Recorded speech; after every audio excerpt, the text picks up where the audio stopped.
Welcome back, everyone, to another episode of Planet Nerdtooine. I am your host, Nerdtooine. I am the Mr. Wilson of the comic book community. You'll get great intel from behind my fence here. We do an assortment of comic book related content like reviews, anything about news, or like today, we'll have a awesome interview with a great creative team. But before we do that, let's bring on Year of the Collector, my esteemed co-host. What is going on, Nerdtooine? How you doing? Oh, honestly, I am doing extremely well. I finally got some lettered pages from my letterer for my book, so I'm roaring and ready to go. But enough about me. Today, we're here to talk about something, honestly, better than my book, and I don't say that about many. We've got, to sum it up, it's a great book called Do Not Disturb from Invader Comics. Just to kind of sum up what it is, it's basically the Sixth Sense meets a Dick Tracy kind of story here, set in a glorious hotel. What are your thoughts on Do Not Disturb? So like you were saying, Do Not Disturb is this noir. I was just trying to explain it to my wife earlier. It's like this, who done it murder mystery type of situation, but you who have this supernatural kind of like sci-fi elements to it when you include everything that is happening, right? The Argyle hotel that's seen better days, but it has like a second life in the afterlife, if you will, right? And we're blown away. We are incredibly blessed to have the creators of this incredible story on our show, so we can go through their minds, pick apart their brains, and take some notes because what they have come up with here, it's incredible. We cannot recommend this enough. We have covered it here in the podcast. We did reviews for Nerd Initiative. Issue 2 just came out. We'll go into like the FOC for issue 3 soon enough. They'll let you know, the creators themselves, where you can get copies of issue number 1 and issue number 2 in the event that you made a mistake and missed out on this incredible series. But yeah, man, I'm super excited. Before we bring them on, I will have to admit that this is not a paid gig. No one is paying us to say these nice things about this book. We just truly believe it. That's the reason why we had it on our Hook by the Book tournament, and we think it's a great book. And before we go any further, let's bring on the esteemed, the soon to be, in my opinion, award nominated team of Do Not Disturb. David and Jared, how are we doing today, everyone? I'm taken aback by that. Award winning. Whoa. Okay. Yeah. By the way, what's the address of the check we need to send? Don't worry. We'll cover that after the show. Okay, it's a PO box. We'll get the details later. We'll take care of it. Don't worry. No one that lives in my house is that nice to me. So Well, to be honest, I as a creator myself, I read a lot of books, and I'm not usually one to be like, wow, this was really, really good. But Do Not Disturb, from the start of issue 1 all the way to the heart-stopping cliffhanger for issue 2, I've been hooked, and I cannot say enough how much I've enjoyed reading this so far. Wow.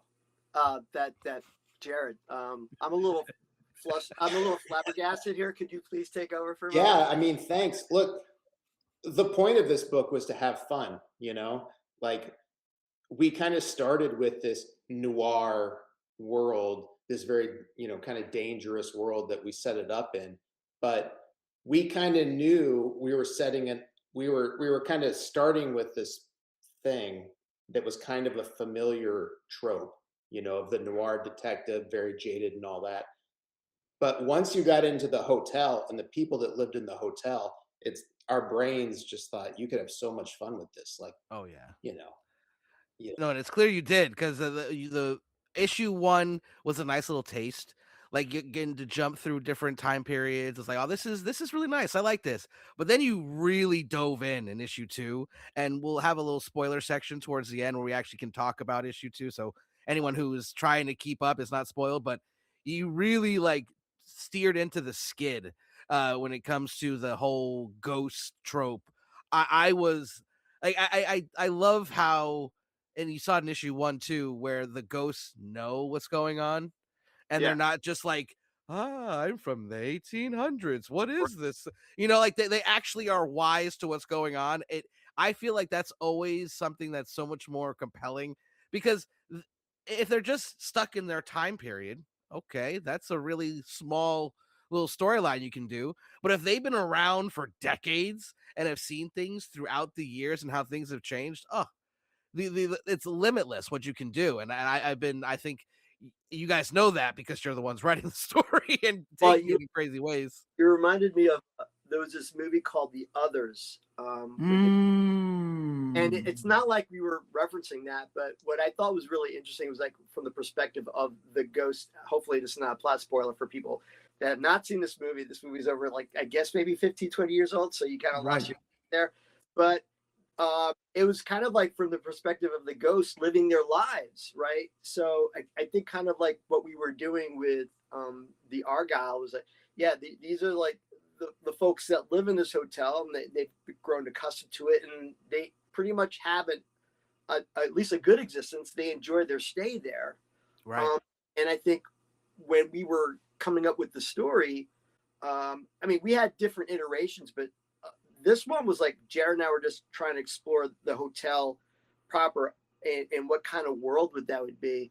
And I think the idea of like that these ghosts, because it was such an old hotel and there had been decades of people that had died and were now ghostly entities in the hotel, that, you know, for them, time stood still, but also it didn't, right? So they were able to, and they retained their personalities and their livelihood. And I think as we were exploring that, it kind of created this like alternative character outside of all but the other characters. Like the hotel in and of itself is a character.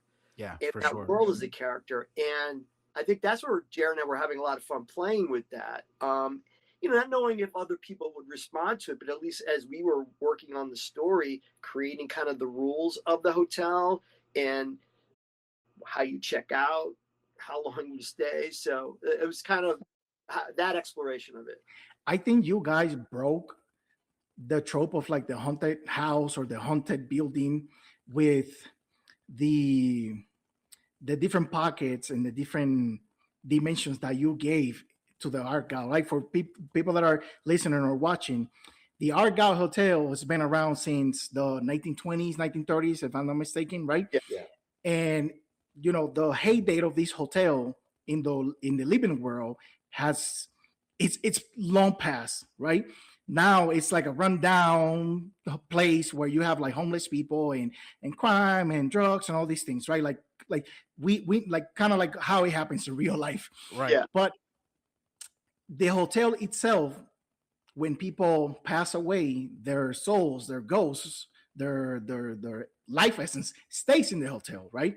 Now, the different dimensions and pockets inside the hotel are reflective of the different decades or time periods that the hotel has been open since in the real world, right? And that just kind of like puts all these wrinkles and all these twists in the trope of the haunted mansion or the haunted hotel or whatever. And I thought it was so well done, so creative. Like, yeah, you know, I died and I'm living here, and my existence in the afterlife is not boring because I can go to the 1920s and enjoy, you know, that lifestyle in the background and play dress up or hang out or play or drink, whatever was happening in the hotel at the time. And what I really, really liked was when he got that fire water in issue 1, because that is now gone. It doesn't exist. So its essence, its ghost is still stuck in that time period. When I that's when I talk about masterclass and storytelling, I saw that was like, whoa, okay, that's awesome. Well, that is. Let me ask. Well, notice how we didn't try to find a logic to explain it. We just said like it lives on in memory, kind of like us, and it's like, all right, if you buy into that, then you can buy into this whole premise, right? No logic needed. We bought into it immediately. I was like, bro, this idea is incredible. Don't need to explain it. Like, yeah, There's some exposition on like how the ins and outs of the hotel work, but not why it works. Like it's not connected to any set of rules or magic, or there's no like divine entity That we like know checking of people yet. in or no that we know of, right? It was just two issues. I wanted to ask you guys, did you guys come up with like a story Bible or like Argyle Bible, like basically you set out like a whole description. It's like, all right, we're gonna have the 1920s and this is what's gonna look, and this is the room we're gonna show of the 1920s. The 1960s are gonna look like this, it's gonna be in this floor. Did you guys like work all that out? We a little bit. Okay. We pretty much started with the story, and then when we figured out what the story was, we kind of rationalized the time periods. So making the time travel element solved a big problem for us, and that problem was, okay, once you've searched 16 floors, you have nowhere else to go. Like you're just stuck on a 16 floor hotel, right? When we introduced the idea that, well, what if all this history is still contained and they can visit it? Then all of a sudden you have places to go. You know, it Oh my doesn't God. feel quite as claustrophobic. You have new people to meet. It opens it up. So once we figured that out, when we were in the storytelling process, that's when we started kind of creatively going, oh, okay, so if we're going back to the 1920s, it has to look like the 1920s. It has to feel like the 1920s. So we didn't like start with a story Bible where we said, okay, here's what the Argyle looks like in the 20s. Here's what it looks like in the 40s. It was more like we figured out what the story was. And then as we started conceiving the look and Dave started drawing it and doing, concept illustrations, we would just keep bouncing it off each other, saying like, oh, I'd like it to be a little more, usually he would send me and then I'd say, can we go a little more Art Deco? Can we do another little thing on the ceiling? Like I was just being annoying. So that's and to kind of what Jared was bringing up was kind of how we storytell, like our storytelling method is like we want to get the concept, the story, the character arc, like all the essentials. And that's a great question about the story Bible, because like I feel like you could have a very dense, rich story Bible with this. And I think when we were doing this, the only problem with having a story Bible prior to writing the story is that sometimes you lock yourself in your mind thinking, oh, I can't do this because according to our story Bible, you can't do that. And that's kind of run into a trap. So if you just work out the story and find the rules and then create a Bible based on the rules as they service the story, then you're not getting yourself into that situation. I mean, then you could have the flip side where, like, I think a series like Lost, where they didn't do that either. It didn't seem like they had a story Bible. And after a while, it's like, oh, wow, like we could do anything. So that's the tricky part too, right? So Yeah. I feel like moving forward, once the series ends, the cool thing about it, and this is something Jared and I talked about, is that we could revisit this hotel. There's so many more stories that we could tell. And because of the time travel aspect and how people could kind of go in and out of time periods, yet be of their period. And like, even in the story, I don't know if it's an issue too, but like as the architecture of the hotel changes as well during the years, like the renovations and stuff like that. So like issue 2, right? When they go into that restaurant bar and it's like you're in a scene from Miami Vice, because it's like 80s, right? Okay. So that's the kind of the fun part about it. It's like you're not really kind of stuck, oh, this is a hotel Art Deco, this is what it was, and this is all it's ever going to be. No, like you could, it could be any part of that decade that it existed. And like even when, you'll see in issue 3, I don't want to give away too much, but like you'll see stuff too that was like, oh, okay, this is the time period earlier in the history of the hotel. as Halsey's kind of traveling in and out at different time periods. That's a little early.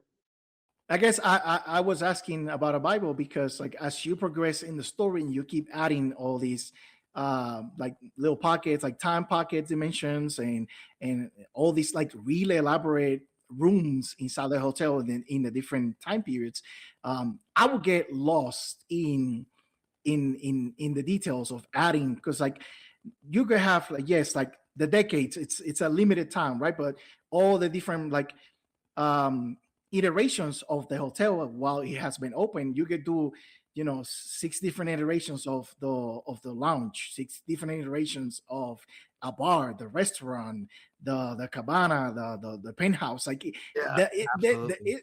I would like go so crazy with like adding and adding. That would lose myself, and I was like, oh my god, I gotta start writing this stuff down because I'm just not gonna Yeah. be like keeping up with like, I get like a kid, I start playing with like these ideas and it just spirals. Yeah. Well, I think the thing that helped us in that regard is that when we started out, we knew we were just doing like a 4-issue run. Like, Okay. so we kept the story pretty tight to those 4 issues. So if people want more, if they want to see what that bar looked like in the 1950s, then they need to pick up the book and Exactly. make Invader be like, oh, we need more of this. Well, So- not only that, I think with these all these different characters you've created that are just like little blips in the story, this story could have their own spin-off. Like I would read the gangster stories, from before the feds came and took them out. I mean, there's like all that kind of like just rich history that you were able to cram into these 2 issues. It's phenomenal. Like world building is something that I feel a lot of creators now don't really do very well because they don't have to. They just give you some cool little images and a generic storyline. It's like, okay, it's another book that I read 10,000 times. But when you look at something like Do Not Disturb, it felt so fresh. Like it was like a breath of fresh air into the monotony of a lot of these other comics that I'll be reading, because you don't have, and as you look at it as, oh, it's just noir, it's just the crime thriller, it's just ghost. It's the sum of its parts is just so much greater than each one individual genre that you've tapped into, and it's created something truly special. I can't glaze it enough. It's just that good, really. I wanted to ask for both of you guys, like how much research went into the creation of the Argyle Hotel? You talk about the physical aspect of the hotel, or just the Like rich the design. the design? So the design of the building, like the architecture, like the decorations of the inside, like everything. So I'm gonna defer to Jared, because Jared actually was very helpful, because I'm the illustrator, right? So, but like Right. part of our process is like, I'm not just gonna go all in with how I see it. To me, it's like, well, Jared, how do you see the hotel? What accoutrements would you see on the buildings, right, or inside the building? And because Jared, I live in LA, Jared used to live in LA. Jared had like he was kind of like really familiar with downtown and sort of that district, probably more so than I was. So he actually went out and did some research and said, I kind of see it like the Eastern Building. I kind of see it like this. So he just sent me a bunch of JPEGs, right, like images that he found, and then I'm like, okay, great. So I'm tracking how he sees it, and then like, okay, cool. So I could see how would I connect my vision to that. And then based on that, that's kind of how we developed the look of it. Definitely it was the Eastern, I know it's Eastern Building. I don't know if it's a hotel. Jared, no, it's condos now, I think. Johnny Depp actually owned a place in there. Oh, really? Many years ago. But yeah, the look, I think it was inspired really by 2 hotels in downtown. It was the Eastern Building in terms of the look, because it's very Art Deco. It's got a ton of, like, it's just really cool. You guys should Google it. And then the other one was, the name, the Cecil. And that's the one where it's like way past its prime. I don't even think it's open anymore. And they had a bunch of disappearances. They had it Mm. like it Yeah. turned it kind of turned into a slummy hotel at a certain point. Right. And I don't even know, it might not have even been a hotel at a certain point, and maybe they were just renting rooms out for, I don't know. But it had a very dark history. But our story isn't as dark as that. So we kind of took that element where like it's past its prime, but we made it look like this much more beautiful building, if that makes sense. Um, Oh yeah, definitely. And in the art style, I think it really accentuates the images, like because you got these distinct colors for the different, like when they're in different parts of the hotel.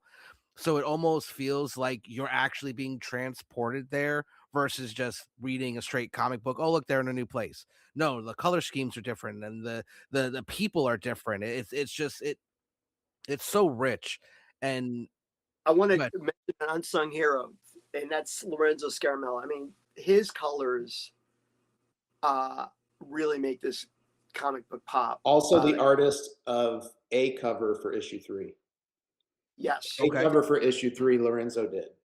and that's he's awesome. worked with Mad Cave, and I found him. I think it was on ArtStation. We were looking for a colorist, and I just saw this guy. I'm like, there's something about the way he uses colors. Like they shouldn't work, because they're Right. all over Yeah. the map, right? But he somehow knows how to use them in such an evocative way that I remember I sent some samples to Jarod, and Jarod was like a little on the fence about it. But I think once you kind of got on board with it's that it just breathes a life into the art. Like he Yeah. compliments my illustrations, and so he's like, we credit a lot of this look to Lorenzo. He did a great job. Yeah, So when I initially envisioned everything, I was expecting kind of an LA Confidential look, like very noir, like black and white, Right. uh, more realistic. And when we got back Lorenzo's colors, I was like, wow, I don't know, these colors aren't realistic at all.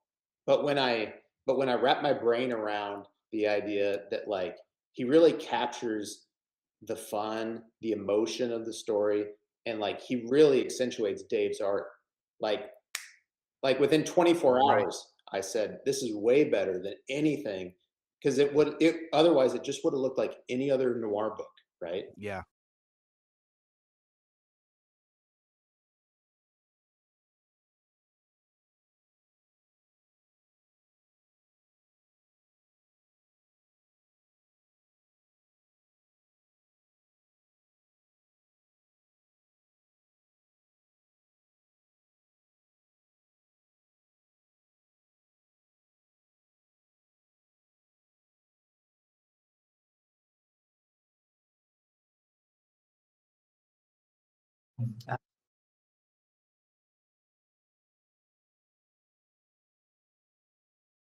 No, absolutely. I agree 100%. Absolutely.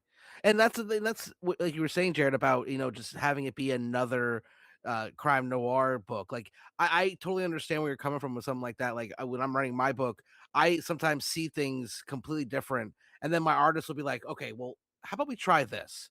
And then he'll submit something else. Like, damn, that's a lot better than what I thought I saw in my head.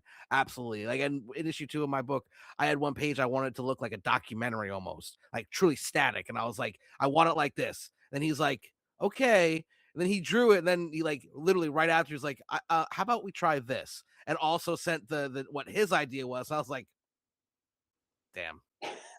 That's the beauty of Yeah. collaboration.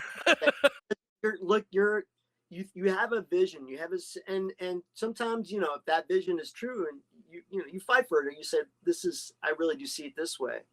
But sometimes you're not quite sure, or like when you see it, it doesn't work. And then when that person brings this look or has this suggestion, and you're like, wow, this is great. And that's the beauty of collaboration. I think, the question is like, how did we build this world? A lot of it is just Jared and I working on it together. It's not a singular vision. It's like us bouncing ideas off each other and seeing what sticks. So it in this situation, it works. I mean, they're obviously the great writers that write on their own, but also those writers probably have people that they send their scripts to, right? And hey, can you give me some notes? What do you think? Or even the artist that they're working with they make contributions. So yeah, absolutely, yeah.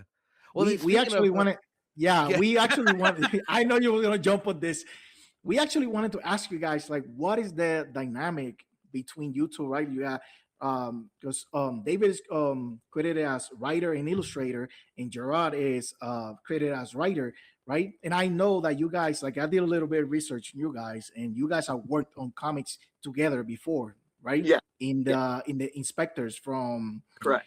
Blue Fox Comics. Yeah. I saw that. I was like, wait. Okay, it makes sense now that this book is really good because these guys have worked before. So what is the formula between, this dynamic between you two guys? Because it's working. I'm sorry if anybody needs any proof, go pick up Do Not Disturb and call me out on it. But what you guys have works. And I don't say that to, like, make you guys feel good about what you're doing. Just to please. Get you to. It's not like we're trying to add a couple extra zeros at the end of that check or anything. No, listen. We are around creators, indie creators for the most part. And we hear like the horror stories, like the struggle, the fight between writer, between letterer, between artists, colorists. We know, people bump I've heads. lived it. But yeah, and Nerdtooine can tell you from first-hand experience, but you guys have come back to work together. So something's got to be, I don't know, you guys already crossed the T's and dot the I's. Like, how does it work for you guys? Like, well, please. I'm gonna answer that, and then I'm gonna lead it to, and then Jarod could continue on, because I think for me, I'm a screenwriter and Jarod's a screenwriter, so we're both screenwriters, and I had written some screenplays, I had some representation, and won a couple awards. So it was kind of good. I had some momentum, but it kind of bottomed out for me. And then I decided I'm going to do a graphic novel because I used to draw. But it was more like for fun. I was hobby. I grew up reading comic books. So, and then I made this fateful decision. I'm going to do a graphic novel. And then I asked Jarod, because Jarod and I were friends at the time. We worked at the same company, and he said, "Yeah, you should do it." So I did Dead Future King. I did like the first 3 issues, whatever, like that. And then maybe a couple of years later, I had this idea and I ran it by Jarod, but I didn't want to do it on my own, right? I was still kind of doing Dead Future King, and I pitched it to Jarod, and he said, "Yeah, I like that." We had never written together. We had never, I would write scripts. He would read them, give me his notes, and I would read his, give him notes, but we never worked together. So this was like me kind of giving him an invitation. Hey, do you want to at least try it? And he's like, absolutely. So that's what we did. We started working on the screenplay for The Inspectors, knowing that we would do a graphic novel of it, because we kind of saw it as an IP. And that was the beginning of our writing relationship. We weren't just friends anymore. We were collaborators. And Jarod, you could kind of continue from there. Yeah, we both, like Dave said, we both wrote separately for a long time. So, and we were good friends. Like, he would send me stories, I would give him great notes, and he would apply them all. And vice versa, So, I mean, I'd probably read Dave's work. I probably read 4 or 5 different feature scripts before we even decided to do anything together. So there was already a built-in respect of like, oh, this guy can write. He knows what he's doing. And I think that came back the other way as well. Yeah. And so working together, it was weird at first because we both are used to writing what we want, if that makes sense. Yeah. But when you're doing something collaboratively, you both have to be invested. You both have to be all in. So as something would not work for Dave, I couldn't just say, well, it works. You got to go with it. Right. And we had a lot of those initial kind of struggles starting out, but we learned through doing, I guess, that as long as we didn't get frustrated and quit, we would always find another solution that would work for both of us if we were willing to, work it out. And I think we both had enough respect for each other that we knew, like, okay, if this guy feels this strongly about this thing, maybe there's something to it. Maybe we need to find a different solution. And so eventually that turned into a feature length Inspectors, which we, like Dave said, we knew from that point that we wanted to do a graphic novel of it. And so we finished the screenplay to a point where we were happy with it. And then I went through the process of converting that, adapting it into comic script for Dave to illustrate, which I'd never done before. But I found it, somewhat similar, because instead of describing a scene, you're describing a panel, right? Right. And so I would chop it up, get rid of the stuff that I didn't feel would fit, and that ended up being 8 issues that Blue Fox Comics published in 2 volumes. But Dave and I would just send him these things as I'm getting them done. He would look at them and say, like, we should bring that thing back in that you cut. I don't like this panel, but I think we should do this. And at a certain point, when it comes to agreement and collaboration, like, it's just as much his baby as it is mine. So I can't be like, no, your art needs to look like this. It's like, he's got a vision in his own brain too, and so we just kind of work it out, and we know that we'll get to a good spot because we respect each other. And so Inspectors was the very first thing, and then through Inspectors we actually both got representation as a screenwriting team. So at that point we're together, right? And so we went down the trail of writing a bunch of spec screenplays and doing all that, and who knows, knock on wood, maybe a couple of them will still get made.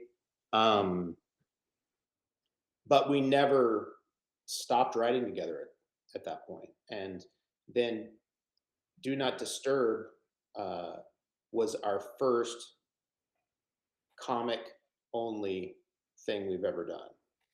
So, like, it didn't start with a screenplay. We said, let's write something strictly for comic books, because we love the process of making Inspectors. And so we said, okay, let's not bite off more than we can chew here. Let's not do a 12 issue, 16 issue. We said, let's do something contained that we can have fun with and we can do relatively quickly. So we capped it at 4, and then we just started figuring out the story at that point. And honestly, doing something for just comics was kind of freeing in a way, because we didn't have to think about, like, okay, is this logical? Like, you can have some fun with comics, you know what I mean? Absolutely. Like, Absolutely. as long as the reader buys in and goes on this journey with you, like, it's a little different than trying to convince a movie audience of what's happening on screen, Plus, is that panel language, the language of comics, which is so freeing. And it, as you know, yeah, you could extend moments, you could collapse moments. Yep. That's the beauty of comic book language and working in comics. So that was the exciting thing about when we started working on Do Not Disturb, was that it was specific for comics, which we hadn't done.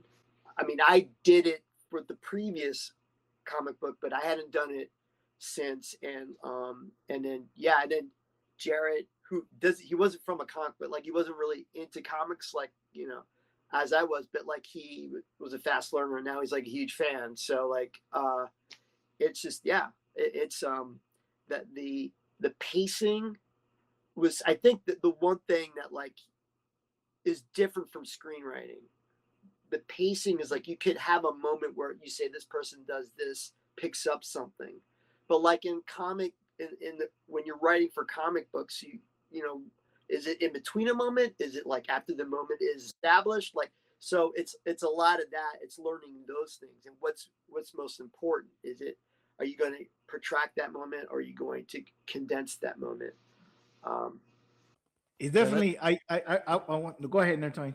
I was gonna say, it definitely makes sense that that you guys had this working relationship, because a screenwriting duo or a team is a lot more common in screenwriting versus any other medium, really. So that makes a lot of sense why it worked, and you have that camaraderie already because you've been doing it. That makes a lot of sense. And whatever you're doing, it's working. And it's funny that you say that you did it strictly for comics, because me and you were actually talking before the show about how this is tailor made for a mini series.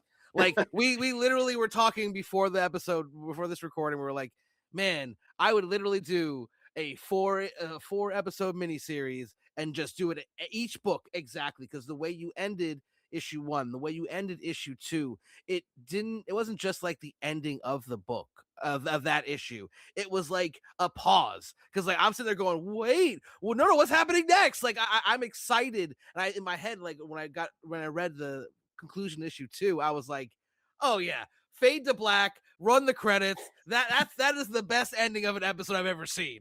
Like it's just a great build up to where you cut it, because that's the thing that when a lot of people who just read comics don't think about is when it's a story, if it's a miniseries or a long extended one, it's for the writer and the creator, it's kind of one whole story that we find places to end an issue. Yeah.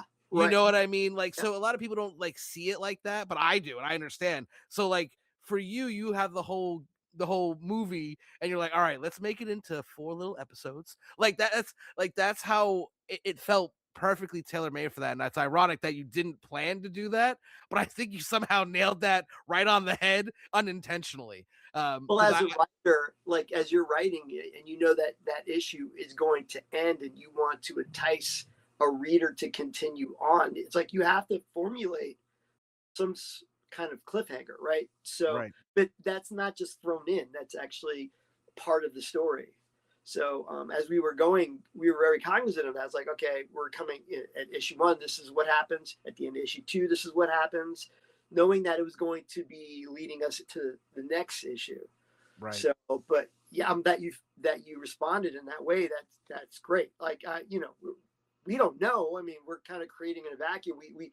So to hear that somebody is responding at this level is like, it really does matter. And yeah, we could still screw it up. Just yeah.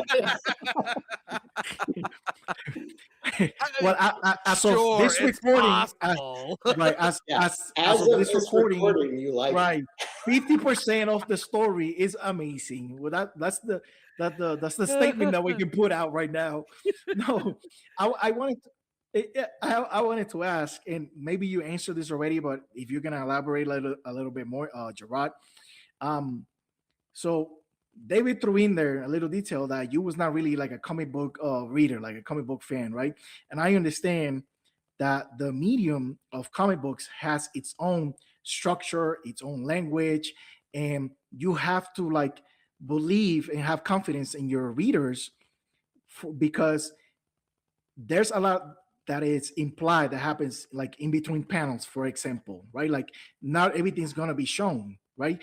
And I know you explained this earlier, like, instead of describing or writing a scene, you write and describe the panel, right?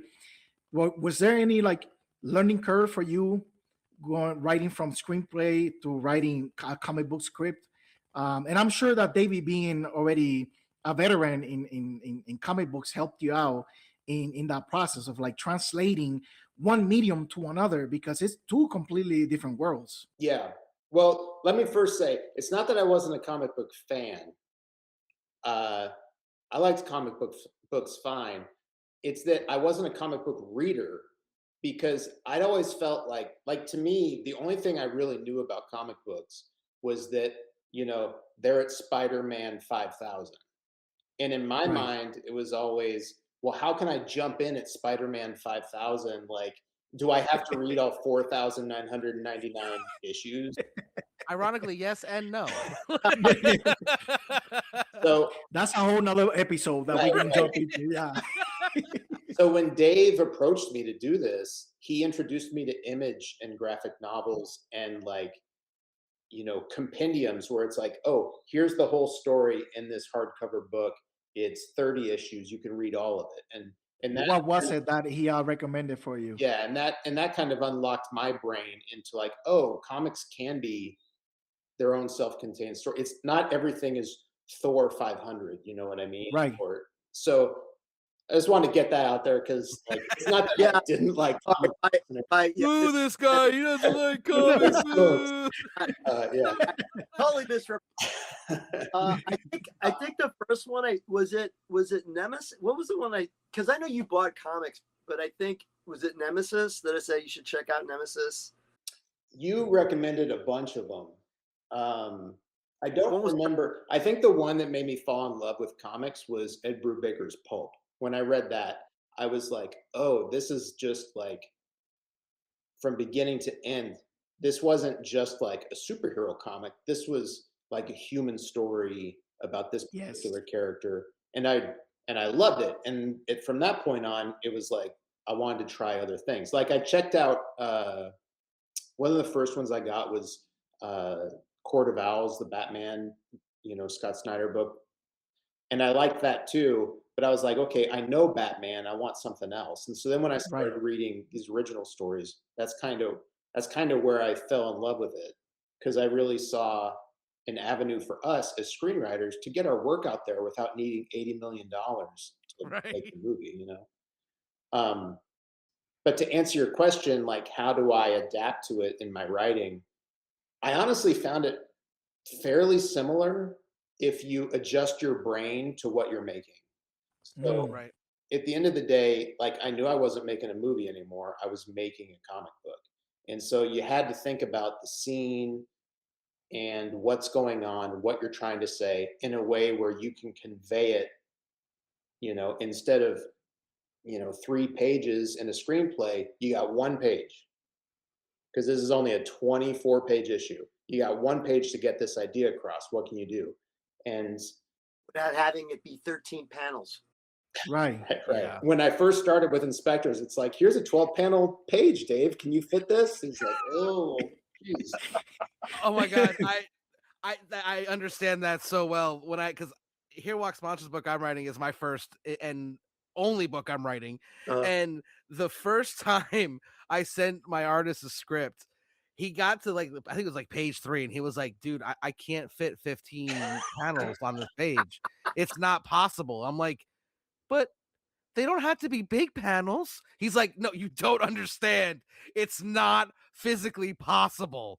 Like, we can make it into a 2-page splash page. And I was like, there we go. Right. Okay. But yeah, it's a whole new. Comics are so malleable. Large block of dialogue each panel, right? So, boom, boom, boom. We're like, Dave was nice enough to humor me at the beginning of Inspectors. Like if you go to issue 1 of Inspectors, you'll see a few pages that have like a lot of panels, but by the end of it, it's like 4, 5, 6 at the most. Yeah. I love it. When it comes to that's another thing that reminded me to talk about in Do Not Disturb, the way you've done depth in when you choose where you do the panels, like especially like I'm just going to use this from the book, the when he goes to the penthouse and you have at the top, you have his face looking at the penthouse, and then in the foreground is him looking at the penthouse. And when I tell you, when I saw, because you did something similar in issue 1 as well, I ran to my artist and I sent him the page. I was like, this is what I was talking about. I didn't know how to explain it, but this is what I meant. And he goes, oh, okay. Because one thing when you look at just a lot of comic books, like I said, it's mostly like 3 or 4 pages of fighting, and then you get like 15 pages of ads, and then like 4 pages of dialogue. And even then, the action scenes aren't that compelling because it's just they usually just put it in the panel. There's no like thinking outside the box in terms of panel structure, and you did that to the 11,000th degree. Because, like I said, when I looked at that, I was like, "That's exactly what I was trying to explain," but had no idea how to explain it. So, if you could maybe like go into like when you're looking at something like that, those panels where you're not only seeing the background of the entire image, but then you give them a close up as well of what the character is experiencing. What made you do it like that? Because you don't see that a lot in comics. It's fantastic. Thank you for asking, because that's to me that's a great question. In that it really as I'm reading the script and I'm trying to figure out the best way to convey not just that panel, but the entire page, right? So it's compositionally, you're thinking about how's this going to look with everything. And I think for that particular page, which I know you're talking about, I think it was like, we want to see Halsey first, right? But he's like small in comparison to that penthouse suite. And we have like straight on, like almost like the amazement of that space. And then the reverse on, like with him in the foreground, his back. And then you get to see what he's looking at. So like, as I'm working on each page, I do like really small thumbnails, and thumbnails, like they're like chicken scratch. So I go real small, just like kind of block out where I think things are going to be. I first count how many panels, like how I'm going to lay out the panels, and the flow of the images, you know, where their eye lines are going. Also, like, just because you have to be very cognizant of the word balloons, right? Yep. So like where they're going. So I like kind of roughing those into, so you kind of know where your eye is going to go. And it's a lot of like kind of balancing that stuff. And then when I first started, I was incredibly intimidated by that. And there's still people that are just masters at it. I'm like like in awe of these illustrators that do it way better than I do. So for me, it's like me trying to like kind of like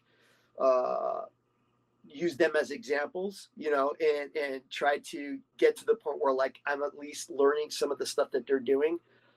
But yeah, that's kind of like how I look at it. Like, how can I do it different? And I think also because I have a kind of a big film background. I love film. I got into screenwriting and like, you know, filmmakers and how they compose shots. I'm really into that. Like you watch. We can tell.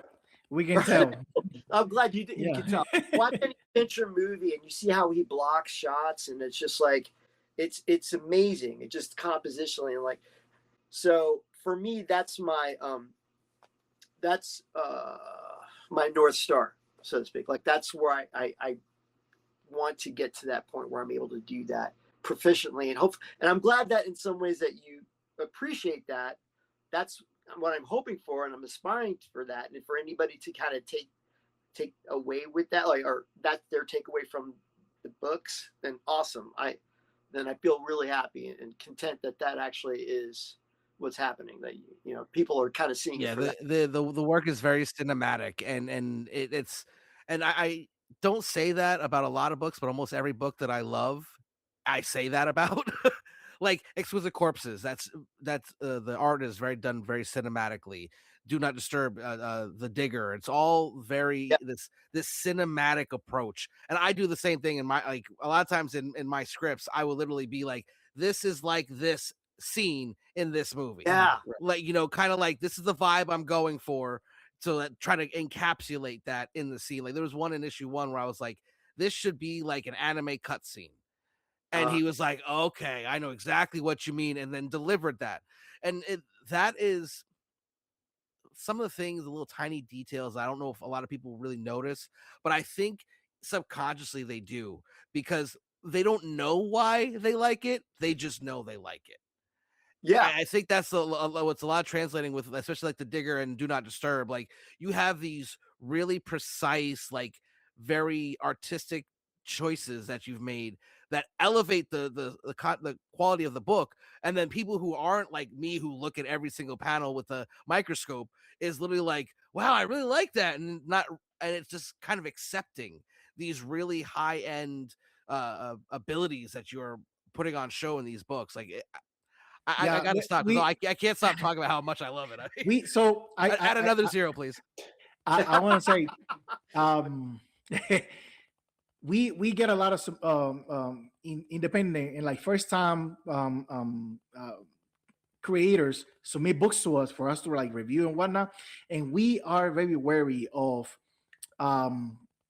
I guess we're very cognizant when we're reading, because the structuring of a page and the panel work can make or break a comic book, right? You can have a good script, a good story, a good artist, but if the page don't flow, if the art is illegible because of the way it's like compounded, it can break absolutely that comic book, right? It can, Yeah. it's make for me, and I know I talked to Nerdtooine. As soon as we read issue 1, the first thing we said was like, this story flowed like flawlessly from every page. Like sometimes when you are reading work from like independent creators or people that are breaking into the business, not saying that you are, but it be the case, name people too, right?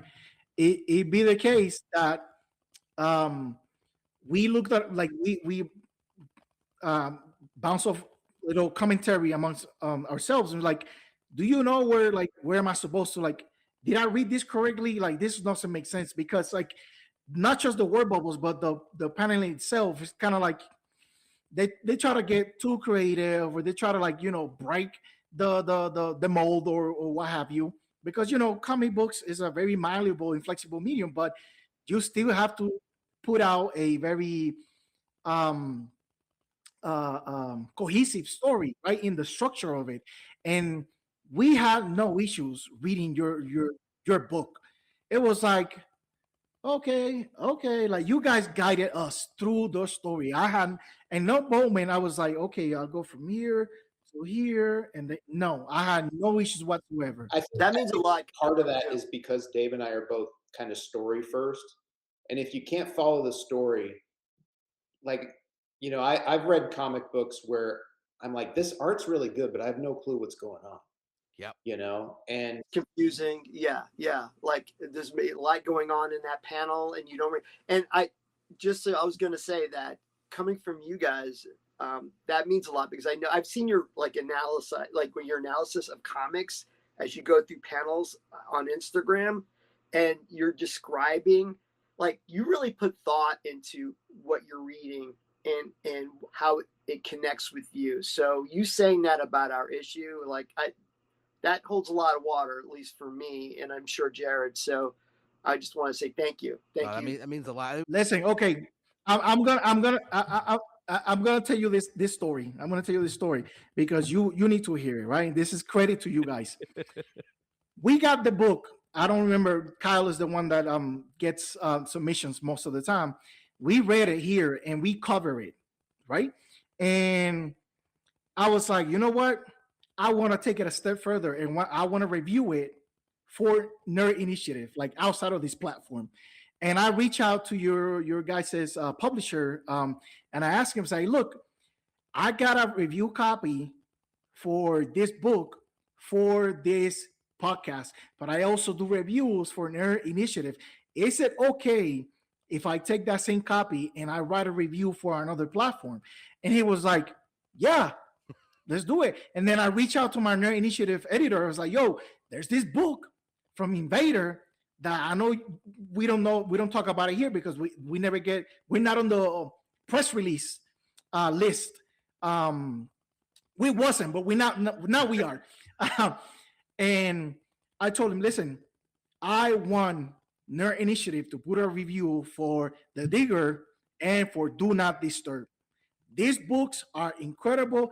I have to do my best to like spread the word and make sure they get out there and people support this book. That's how impressed and how much we liked it.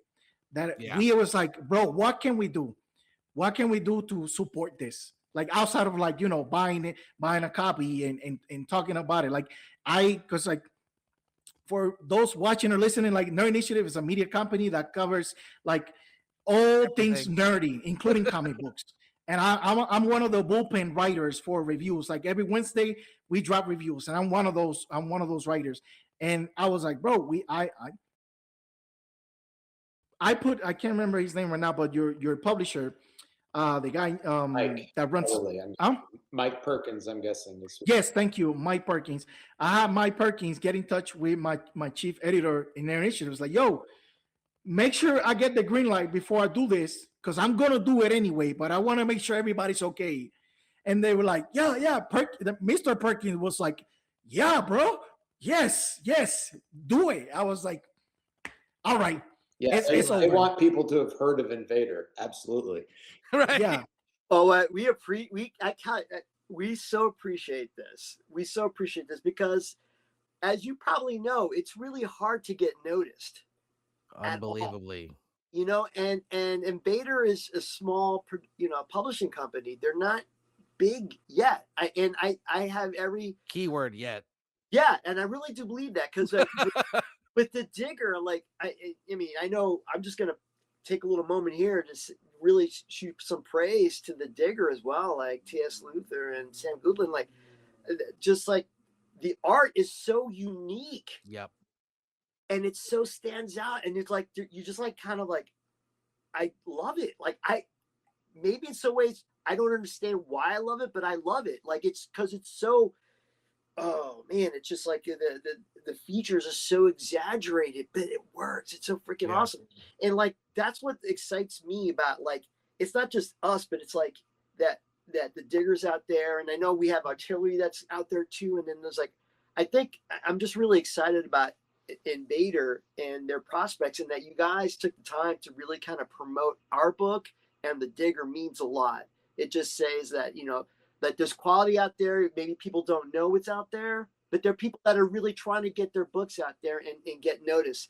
And that there are people that, like you, that are shepherding that are ambassadors. That's huge. Yeah, it's a humongous, well, it helps the book, and it helps Dave and I, honestly. Like, as you create something in a vacuum, you have no idea how people are going to respond to it.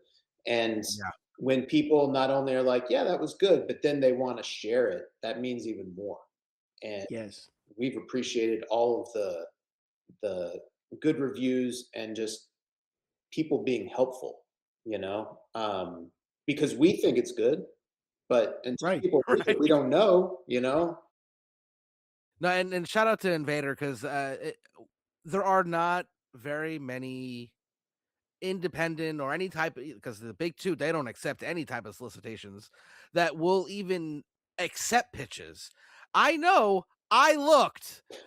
So for the record, but what they're doing, and I spoke with them numerous times about, like, everything you're putting out is just hit after hit after hit, and I am tired of seeing people spend $6 on the same Spider-Man book that they've been reading for 35 years. It hasn't changed. And then all these great stories are just out there, and there's a lot of people that don't know they exist. And now, sure, is a little self-serving because I'm also a writer trying to get my book noticed. Absolutely. But I was doing this kind of stuff before I even became a writer, because good stories deserve to be talked about. End of statement. Like, it does not matter where they're from, how many people know about it. If it's good, we should be talking about it. And with the Digger, like you said, it's just the art and the story. Shout out to TS and Sam. You guys are amazing. And you guys as well with Do Not Disturb. I feel like the quality of these two titles specifically, now there's more stuff from Invader we might be reviewing soon, and other books that we'll talk about, sure, but right now in this little vacuum, these are two of the best books that are out right now in terms of quality, period. Like, there is no debate in my mind. I'm sure there'll be people like, oh my God, I don't want to pay $8 for a comic book. Ah! But at the same time, guess what? You're going to pay $6 for a DC a cardstock cover that you're just going to throw in a drawer. Mm-hmm. So what are we talking about here? You know what I mean? Like, the story's that much better. It just makes sense to try to help get as many eyes on it as possible. We, and especially me, but like we, as a like a collaboration effort, we are all about finding things, stories, work that resonate, that does something for us, right? Like at a creative level, at a personal level, right? And when we find it, and we have the opportunity to have the creator, the people responsible for moving us, for touching us with their work, we are all about giving people their flowers. They're doing. You guys should be very, very proud of the thing that you have put together so far, right? To quote Jarod. We can completely shit the bed in issue 4. Be like, man, I didn't land that plane at all. No. Wait till they No, see listen. issue 3, Jarod. But it's funny. That's kind of ironic because last week we talked to TS and he was talking about how, if you get him through the halfway point, you pretty much got through the whole story unless you can't land the plane. Was he talking about you guys? I mean, we'll find out, won't we? I mean, he knows something we don't. I don't know, Jarod. Did he read issue 4? I don't think so. What's that? He hasn't read issue 4 at TS. No, right? I don't think so. Okay, so only us and Invader know whether we pulled it off or not, and then that remains to be seen. But well, I'm gonna go out on a limb a little bit, without even reading it as of this recording. I'm gonna sound like a prophet. They landed the fucking plane. Well, all we can say to people that might be watching this that are like, maybe they've seen us on Instagram and they're like, I don't know, it's a small indie. We're not going to pay money. Like, all I can say is to sell ourselves really is that Dave and I have been writing a long time. So we're not newbies to this. Right. And a lot of work went into this. We didn't just slap it together. So if someone's worried that like it's not going to be worth it, like that's really all I can do to sell it is let them know that a lot of care went into it. We appreciate a ton that you guys recognize it and connect with it too. Like it's been great. Like when we saw your initial review of the book, Dave and I were blown away. We're like, these guys have more enthusiasm than we do about it. Made me look bad. Like, Jarod. They make me feel like a chump. No, it's just one of those scenarios where the writer is there. You guys put something out there with an idea of what it was, feeling proudful and prideful and very excited about it, and then you put it out there, and people either praise it and held it in high esteem, or people shred it, tear it to shreds. You never know, but we letting you know that you guys. Dude, when we saw those videos, I was blown away. I was like, I'm like, I love these guys. Listen, from day one, including the Digger, and Nerdtooine is the one that have been hammering this every time we talk. He said, I will put up the Digger and Do Not Disturb against whatever else is coming out there, like weekly, bi-weekly, monthly on the shelves, and this can compete and can sometimes be better than what you're getting from whoever, because a lot of indie publishers, bigger indie publishers, let's say, they're big into licensing IPs now, right? Yes. So you can go to a store and you see an IP that you're familiar with, and that's an easy sell, right? Oh, I know this property, I know this character, that's an easy sell. But independent publishers, like taking a risk on just completely new stories that are not related to any big name, any big property. I understand it's a gamble. People slowly dip their toes in the water with into the unknown. Right. But I understand, like there's indie comics and then there's indie comics out there. This is top quality from the front cover to the back cover, like everything. Like I was very impressed with like the pencils immediately, like the line work that you put on every single page. Like I'm big into like following lines. I don't know, it might be like an OCD thing, but the art, the writing, the character development, right? Like the motivations of the different characters, the mystery of it all. Like this is a solid, complete, full, rich story from like the moment we started reading the first page. The lettering is such an unsung hero in comic books. For sure, yeah. Yes, he's a very private guy. He only answers emails. He doesn't answer Instagram posts. So we're like, all right. But Letter Squids did a great job on this book. Like he even to the point of the different fonts when we would switch eras, he'd switch a font, and he experimented, and That was him. I don't think we said we did. pull up a font that looked. He just read the script and was like, I'm going to try this here, do this here. And hey, can I get like everything that you just said, right? Can I go get my wife and you say everything that you just said? Well, I mean, if you want to do that, sure, but I mean, I can get you a clip and you can just show. We'll send you the video, the whole video. You won't believe it. She's like, oh, come on. Well, I mean, we talk about lettering. It's such an important part of comics that majority of fans, even big fans who read a lot of books and who have big collections, don't really focus too much on, because the whole saying is, bad lettering you'll see, great lettering you won't, because you just kind of like flow into it with great lettering, and it's so important. And literally every single, this is what we keep talking about, we keep driving this point home when we talk about every single little tiny bit of this book is just top tier. Like, and you said changing of the lettering for different eras. It's those little tiny details that casual reader won't consciously notice, but subconsciously do. They read like, wow, this is cool. Look at Nerdtooine, you're absolutely 100% positive, because like I know, like I've done my own lettering and I'm okay. All right? I'm okay. Like it's passable. But there was an art to lettering properly. Like I have like this PDF that I had gotten about what you need to do when you're lettering, like how many lines you have, like how big it should be. If you have an oval, how big the oval is. Like there's an art to it, right? Yeah, absolutely. So it's like, and you're absolutely right. Like you don't notice it. If you don't notice it, that's good. That means that this letterer is doing a great job, whoever that letterer is. But if it's like something's off, I don't know what's wrong. There's something wrong with this page.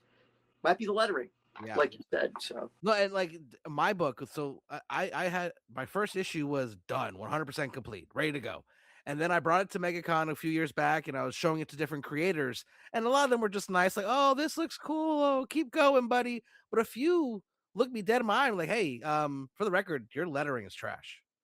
Like I want to be honest with you and tell you that the art's great, I like where the story's going, but I cannot. The lettering is just horrible. Because I was there. The initial, the initial first run of the lettering was done by the interior artist, just to kind of get it done. And admittedly, he was not. He's like, I've never done this. I don't know if what I'm doing, but sure, I'll do it. And I maybe subconsciously, I didn't think it was that bad. Subconsciously, maybe I did, and that's why I went to people like, hey, tell me what you think of this.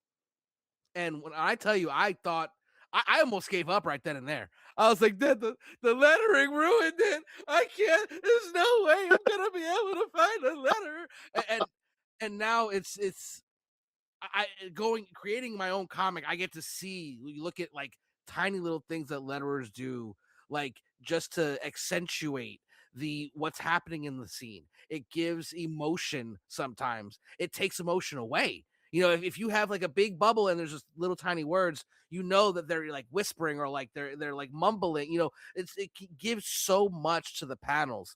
And Letter Squid absolutely destroyed these the first two, because we haven't seen the other ones, issues of Do Not Disturb, to the point where like I'm in awe. Like there's every issue I'm messaging here like, holy crap, that's really good. Like it's impressive. It really, and we're gonna keep driving that point home through this entire episode, because it is. We think it's definitely award nomination worthy.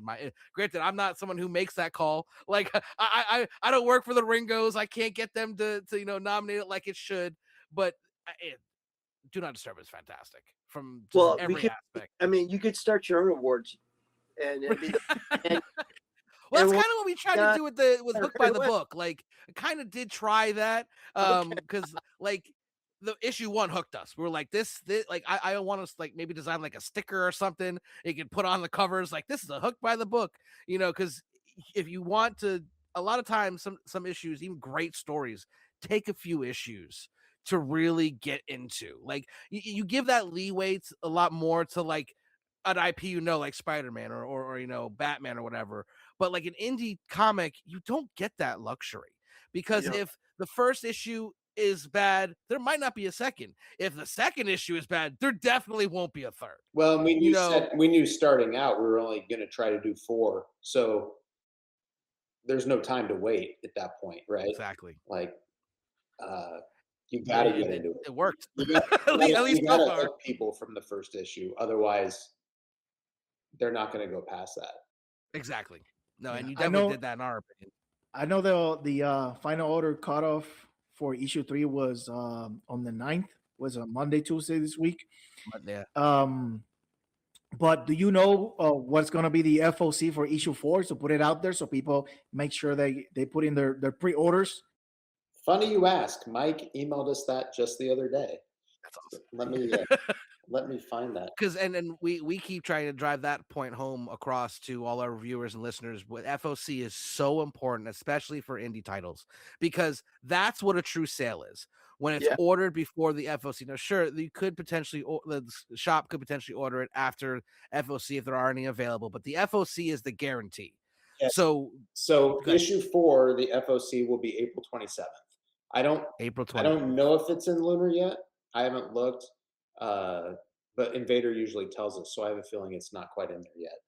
But the FOC is April 27th for that. Awesome. And then for any of the back issues, if people haven't gotten it, right? Our preference is for them to ask their comic shop to inquire and see if Lunar has any more copies. Because that way we get demand with the distributor too. But they can always order it through invadercomics.com. I know they have the first 2 issues that they can ship to anyone that goes on their website. And then issue 3 will be coming out soon enough. And the orders for issue 3, we got good news the other day. I don't know if you saw the Instagram post, but the orders went up. So, awesome. That's not common from. Nowhere. No publisher we talk about this all the time. Usually the issue 1 that's has not the highest demand, and then there's a 60% drop off in every issue after that, usually. Exactly. And that's Marvel and DC too.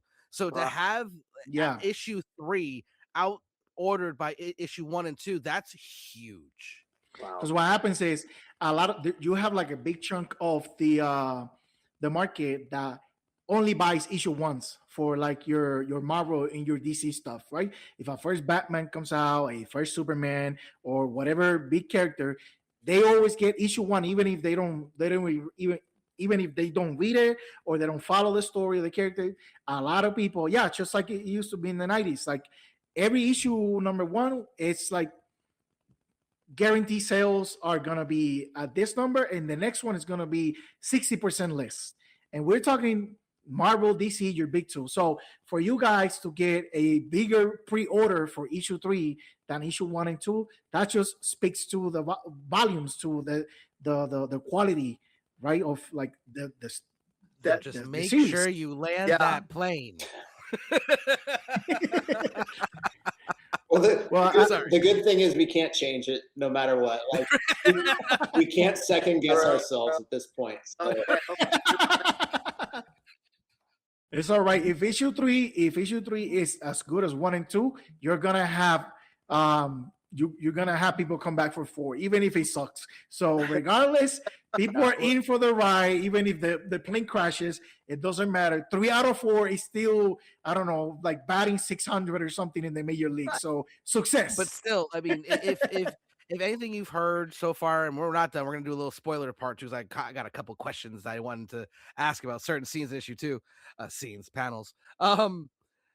If you are interested or have not picked it up yet, go to your LCS and say, hey, can you order me a copy of issue 1 and issue 2? Because what we want to do is we want to help get these sold out so we can get a second print and then a trade. Because like we talk about this all the time too. If you're a type of person only reads trades, that's not going to happen with all indie books if the individual floppy copies don't sell well too. Because no publisher in their right mind is going to go, okay, let's make a trade for a comic that didn't sell. Right. Yeah. Like, simple as that. That's just common sense. There's no way that's going to happen. So if you want to be that reader like that, please help the initial sales so we can get second prints, so we can get the trades, because these books deserve it. I don't know if I can say it any other way, but like, yeah, do not disturb. I mean, that's up here where most books don't even hit the totem pole. Like, it's great. Well, bless you guys. I mean, we can't thank you enough. And and once again, all their titles, right? The Digger, Artillery. We got the Space Minotaurs coming out. All by Invader. Join the Invader invasion.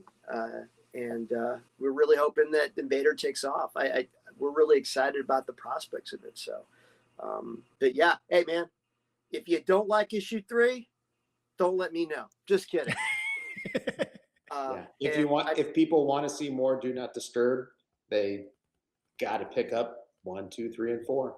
Because Dave and I have more ideas. It's just a question. Just a question of whether people want it. Let's get spinoff after spinoff after spinoff. Let's do this. Let's make this a whole connected universe. I'm in. Let's go. I mean, the Argyle is not going anywhere as far as I'm concerned. Or is it? We don't know. The story's not over yet. And the Argyle walks through the front door. Like, how does that work? It just collapses into itself. Well, it just you goes. know what? If anyone can figure it out, you guys would. Okay, let's call it like it is. It just folds into itself. It just keeps going on and on. Yeah. And we find out that the Argyle is actually the Big Bang, and it's just a whole cycle over and over again. Hey, maybe you should write this follow-up. All right, well, let's get into a little bit of spoiler territory here. Spoiler alert! Spoiler alert! But if you're still here, you got 3 seconds before we go into spoiler territory for issue 2. 1, 2, 3. Okay, that fucking pool. Okay, like that was one of my favorite so far in the entire series. When he's like, hey, I thought you couldn't go outside. They're like, yeah, but go to the pool. It doesn't have a pool. It did at one time. And then they get to go outside and experience the pool. Like these, and this is what I wanted to say earlier with the ghosts. I love how the ghosts actually are aware. They know they're ghosts. B know that this is their only option, or you leave. Right. So a lot of them are kind of embracing it. Like they're full on like, well, hey, this is my second life. I'm going to go sit by the pool. And concepts like that, like I like we talked about earlier, how you didn't want to, like, you didn't do like this whole Bible to lock yourself in. I think this is one of those instances where I was like, really great thing you didn't, because that would have been against the Bible, I'm sure. You know what I mean? That'd have been like, no, they can't leave the walls. But the pool, because it existed at one point, it's kind of like that the firewater in issue 1. It's just like little sections of reality that just get to stay perfect. I'm going to give Jarod credit for that, because I was like you. I'm like, he's like, maybe we'll have a pool. I'm like, isn't that outside the hotel? He's like, yeah, but it's on the property of the hotel. I'm like, I guess, yeah. Like, why not? Okay. Like, as long as the logic makes sense and you can explain it, then listen, the math was for sure mathin'. Okay, it's the hotel pool. Okay, right. All right. The funny part about that scene is I was kind of imagining this kind of Palm Springs 1930s like pool, and after we'd already written it and Dave had already drawn it, before we sent it to Lorenzo to color it, Dave said to me, well, he needs to color this at night. And I was like, wait, does he have to color it at night? I envisioned it like sunshiny and all this stuff. And he's like, but Halsey showed up at night. Like, this is the middle of the night. And I thought, well, they're ghosts. Why can't they go to the pool in the middle of the night? Like, they don't got to get up in the morning, you know? It's not like they can tan. Right. So even though like we play with time periods and all this, we really didn't play with like time of day. So we kind of kept it all at night. And it worked because logically I'm like, okay, they're ghosts. They can go to the pool at night. What do they care? You know, there's no alarm clock in the morning. And I got a long day of ghosting to do tomorrow. I guess I gotta cut it early. right. If you want to go swimming at 3 a.m, that's fine. That's your choice, That's the thing about the Argyle being this like alive portion of the story, where like the people living in the Argyle are living the good life, right? Like they can go to the pool. There's a penthouse, right? Limited access, but right. For so that was story-wise, that was a great kind of counterpoint to Halsey's character, right? Because Halsey wanted to do something.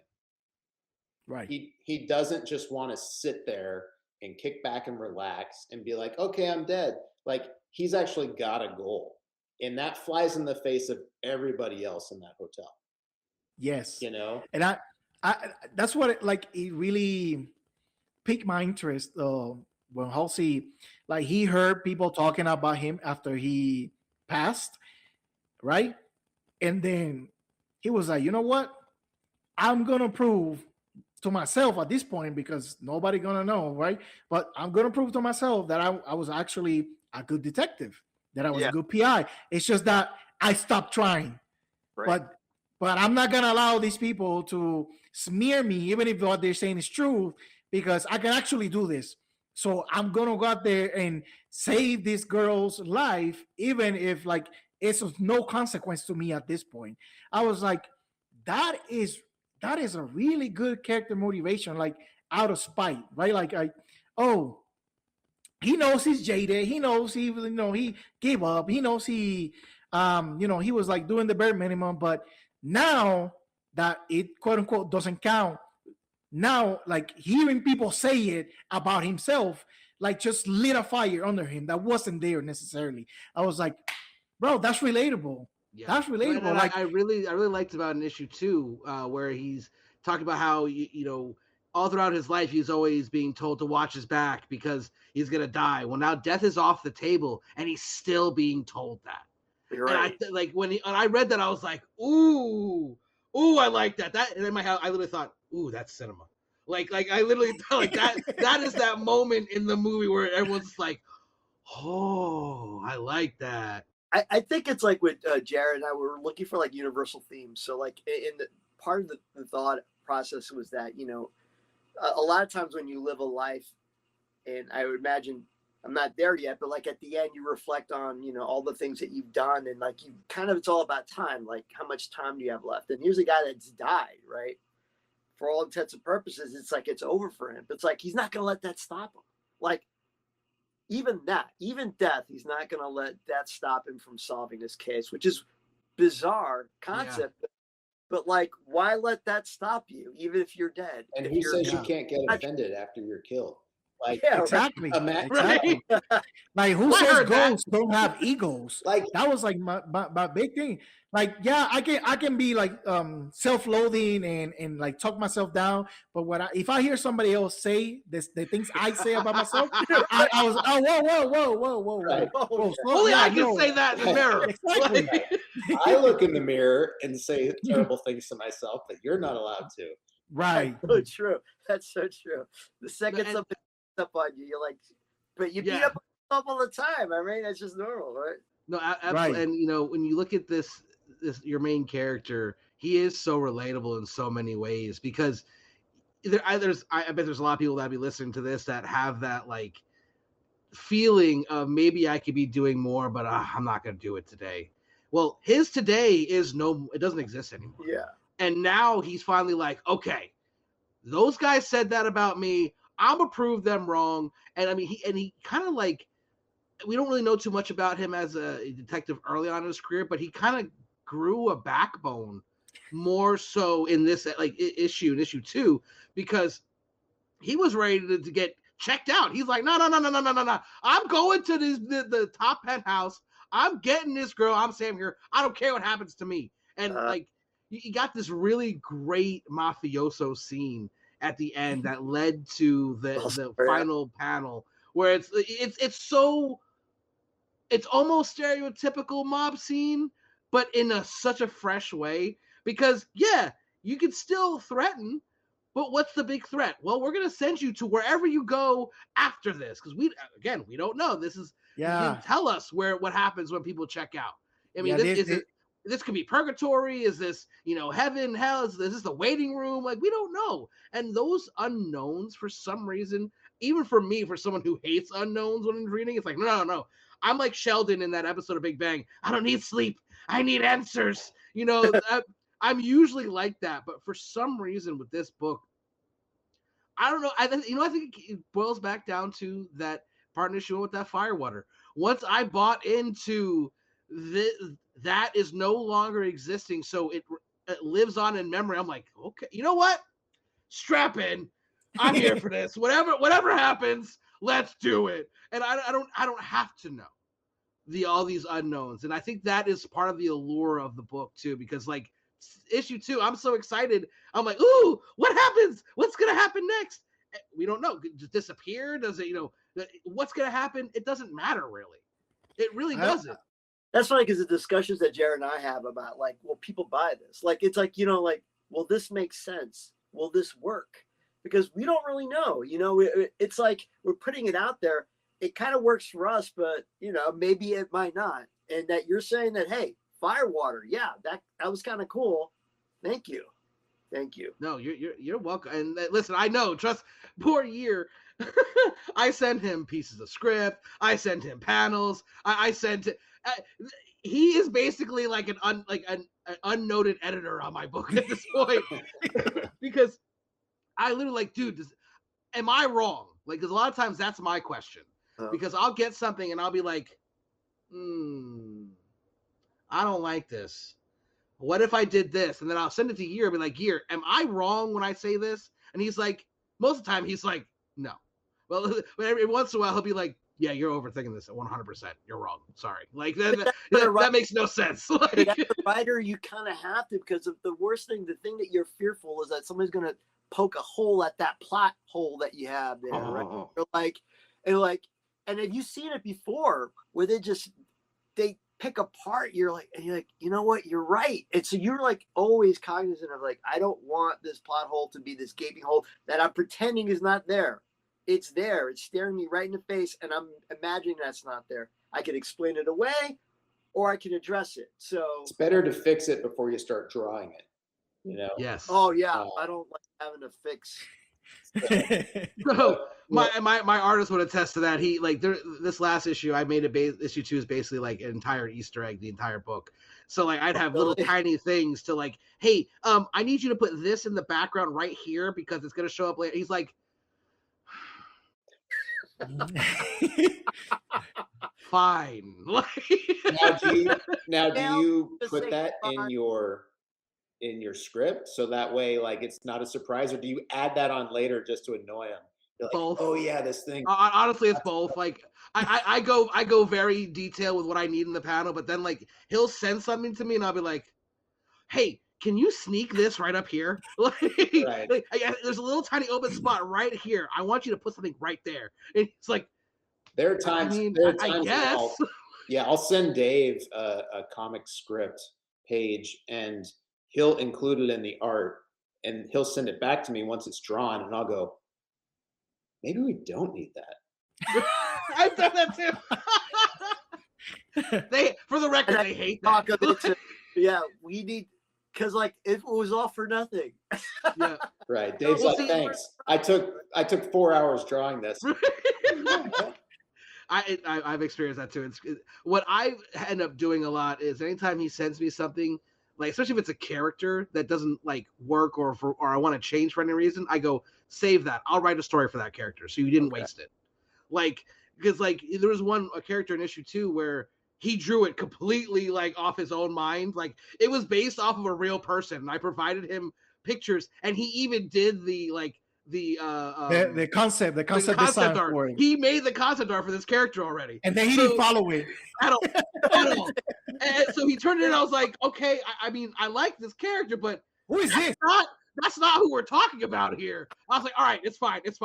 That is now someone we'll see later on. I instantly came with an entire backstory for it. Like, and honestly, it's going to be a really awesome part of the book because it was something that I wanted to do, but didn't have like a jumping off point. So having a character gave me that jumping off point. So now I'm like already planning that exact scene later on. And it's like, okay, so we didn't lose it. It's just not what we need for right now. Right. Like, but and you know, the last thing I want to say about issue 2, in the spoiler territory, like I love that you kind of gave us a villain now. Mm-hmm. Like when you have this mob boss that's like he's running things, you know, forget about it. This is my time. This is my place. You do what I tell you, or I'm gonna make you check out. You understand? Like that. Having initially there wasn't really a bad guy. You know, it was just, he's just racing to try to resolve this issue. Well, somebody and then you throw a monkey wrench. right? Right. Besides the murderer Right. that we that's on the run. Right. Like it was like, okay, there's one bad guy on the loose in this hotel, but then it come to find out humans in the afterlife still have strife, still have discord, still have power structures, right? Like you can't escape human behavior even in the afterlife. And then I was like, oh man, like I would be so disappointed if we behave like this, even in a paradise, even in the afterlives. And it bothered me. I was like, bro, why they gotta be like this? Like, why people gotta be? But then I'm like, you know what? They would be like that. I mean, you imagine how petty I would be as a ghost. with no real consequences. Oh, I would be the pettiest petty there is, you know. Well, when Oscar says in issue 1, you know, the Argyle ain't heaven, but it ain't hell either. Like, I kind of think of it that way. Like, they haven't graduated to whatever that, you know, heaven or whatever you want to call it, that thing where things get perfect. They're still kind of living in this dirty world in a way.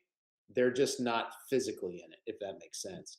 And they're still people, and people are gonna be good, they're gonna be bad, and some are gonna be worse, right? And I thought that was brilliant. I was like, that makes like when I saw it, I was like, man, don't tell me people are gonna be like that in the afterlife here. But then I was like, they would definitely. If it's mobsters from the 1920s. Yeah, this is what they would do. They're not walking people, right? They're checking them out. So I was like, oh, this is hilarious because they don't need guns. They just need bodies to put somebody out by force. And that's it. I was like, I love hilarious. That line. Oh my God. Where it's like, what are you going to do to threaten me? Guns can't do nothing. You know what matters? People. And I got them. Get them the hell out of here. I was like, oh yes. And I kind of admit, like, I expected another page. And when I didn't get it, I was like, damn it. I need issue 3 yesterday. Like, what the hell? Like, and that's a testament to a great book. Because if you're mad that there isn't more of that issue, that means you really want it and really loved it. And I can't talk enough, as it's been almost an hour and a half of me just nonstop talking about how much I loved your book. So that point may have gotten across by now. Yeah. I mean, if that's what you want to keep saying, we can go for like 3 hours. You know what I mean? Well, now my iPad, I'm down to 10%. So. Okay. No, do you guys have anything that you guys want to say about the remaining issues of the book, or do you want to talk about or promote something else that you're working on that we're not aware of? By all means, the floor is yours. We are working on something new. It's not going to be out anytime soon. I think Dave's penciling issue 3 at the moment, but 3 of 6. Still got a long way to go on it. But that's going to be like a 6-issue sci-fi that we're doing. I don't know. I would describe it as like Alien meets Inception meets, I don't know, something else. It is post-apocalyptic, but not on Earth. So it is, and it's kind of like a mind F in some ways. But you've got like AI, but this is back when we wrote it before AI really kind of blew up. So we're like, oh wait, but it's So and it's it kind of has Inception, maybe a little Matrix kind of thing too. Amen. But yeah. Is this going to be published through Invader as well, or we don't know yet. We don't know. Yeah. We don't know, right? So we're still in the very I'm halfway point with the pencils. I just finished. By the way, Jarod, I just finished the pencils for chapter 3. Nice. day, so we're good. And then and I'm working on some other project for another writing team. So I know I have to share Dave now, which is very annoying, but Wow. I don't know what that is yet. He's in- My artist is really talented, so I know it's coming one of these days soon. Yeah. But yeah, you mean you have other work you have to do? T.S. Luther was just saying that once they finish the Digger, that he's gonna have a hard time oh yeah, like holding on to Sam, yeah, because he says that he's a little like he downplays his own talent, right? Sometimes he says that everybody's gonna want to hire Sam, and he's gonna be left behind. He's not gonna be able to work with him anymore. But I think he's fine. I think TS is Yeah. fine. He's gonna find another great artist, and the world will be right again.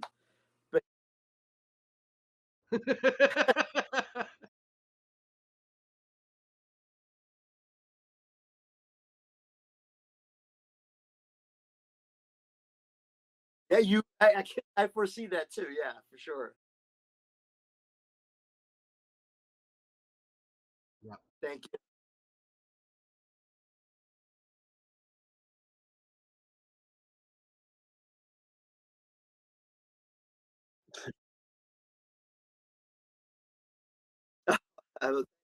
Goodwill. We love the goodwill. Yeah, and again, sorry to interrupt you, but again, we No really problem. appreciate what you guys have done to kind of yell it to the world about our book. It really hit us by surprise when we saw your clips, and we're like, oh, these guys really like it. And then when you follow that up with the Nerd Initiative review, is great. And somebody else at Nerd Initiative did a video or something for issue 2, which was great. Yeah. Yeah, I can't remember who it was. It might have been Juan reads comics. I know he does the video reviews. A lot of people checked it out and loved it. Like, we fight each other. Like, when there's something people don't know. Like, we put out books on Wednesdays, and then by the evening, the editor puts out the list of comics that are available to be reviewed next week. And it's Dog Eat World out there. Like, I want to review this one. I claim that one. Blah, blah. Yeah. So because I guess I got seniority because I brought those books into our initiative, then I get to claim the written reviews. But out there, like, oh, okay, we'll do collab. You write this part, I'll write that part. And then they're starting to do the same for videos. All right, we do collab on video reviews because people really want to, like, they check issue 1 and say, oh man, I missed out. I should have jumped on this from the start. So that's a little behind the scenes for that world. To sum it all up, I mean, if you have not already checked out Do Not Disturb issues 1 and 2, they are available still through Invader Comics. We'll have that link in the bio as well. So if you're interested, please go do us a favor and request it, as well as go into your local comic shop and say, hey, we want these books. Because the more you get them ordered, the better chance we'll get more of these great titles. We'll get reprints, we'll get trades. I mean, there's so many things that we still can do as a community to help get these books to even a higher level than they already did. This team has already done their work. They've delivered something great. It's up to us now. It's up to us now. Thank you. Thank you guys for being here. If anything you want to promote, put out there, your socials, your Substack, by all means. Yeah, I got a Substack called Monkey Business. I actually posted some stuff on Do Not Disturb. I did the cover, so I did. There was like a time lapse video. So every now and then I'll touch on Do Not Disturb and other things I'm working on. I'm also I'm a freelance illustrator. I go by Sick Monkey. So you could look up Sick Monkey. That SICMONKIE. That's Sick Monkey, and then Instagram, as you know. Yeah, I'm Jarod H. Roe on Instagram. I'm not as good about posting as T.S. Luther is, but nobody is. Nobody is. Love that guy, but no one's as good as him at self-promoting. I love him to death, but damn, he makes us all look bad. He totally does. That's just a shame, in a good way. In a very good way. Yes, exactly. If you want to know when the books are out, I will be posting about it, and Dave will be posting about it. So give us a follow. And make sure you follow Invader Comics. They are on pretty much all platforms. They're great people doing great things for stories that may never have seen the light of day otherwise. And that is something to be hailed and something to be really proud of being a part of. But that, I think that's going to wrap up this episode of Planet Nerdtooine. Until next time, stay nerdy, my friends. Thanks, guys. Take care, guys.